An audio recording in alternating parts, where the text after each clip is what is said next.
Ta journée s'est bien passée? Ouais, je suis contente, j'ai pu acheter les dernières baguettes de la boulangerie.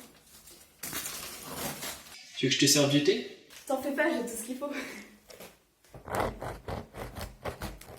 Aujourd'hui, le sujet principal de notre discussion, vous l'avez deviné, c'est la truite. La truite est un petit poisson des rivières.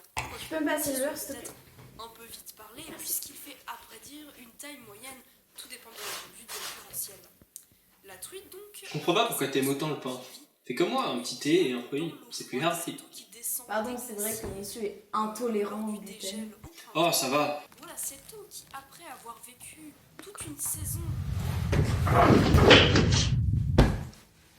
C'était quoi ça? De quoi tu parles? Flash info.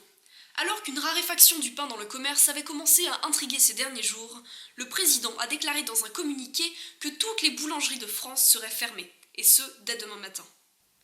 Aucune explication n'a été donnée pour l'instant par le gouvernement.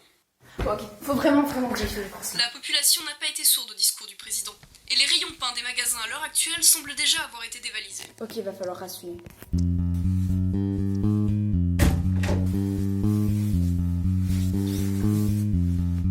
La pénurie de pain se poursuit et la tension est palpable. Depuis hier, Paris est secoué d'émeutes et de manifestations demandant la réouverture des boulangeries. Le président s'est exprimé ce matin pour inciter la population à garder son calme, affirmant que le pain, je cite, « n'est pas si bon, au final, mangez plutôt des céréales ». La déclaration, en plus d'être une envolée lyrique plutôt médiocre, n'a fait qu'attiser la fureur de ses citoyens en manque de tartines. La France s'inquiète pour son image de marque. Un Français sans baguette sous le bras est-il toujours français? Les chauvistes en prennent pour leur ego.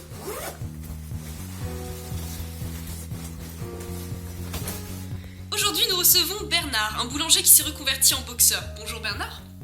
Alors dites-nous, pourquoi avoir choisi cette reconversion? Eh bien, vous savez, distribuer des pains, ça a toujours été ma vocation.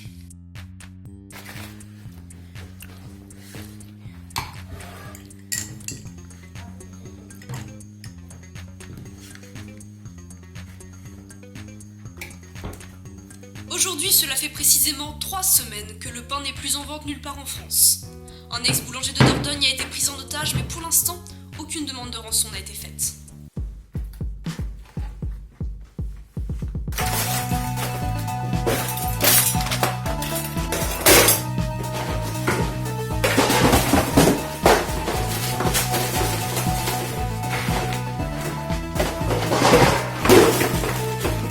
Marie?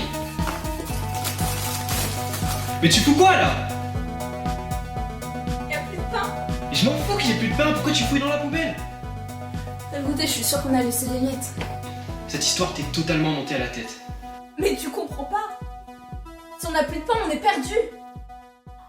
Pain, il me faut du pain.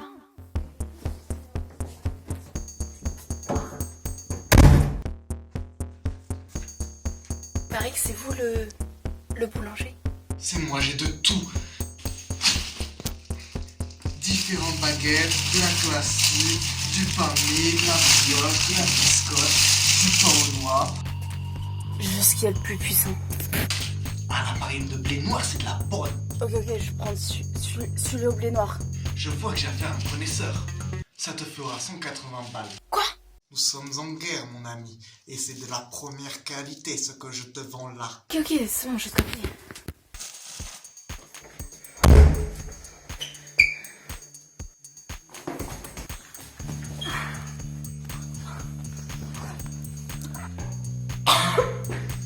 Marie?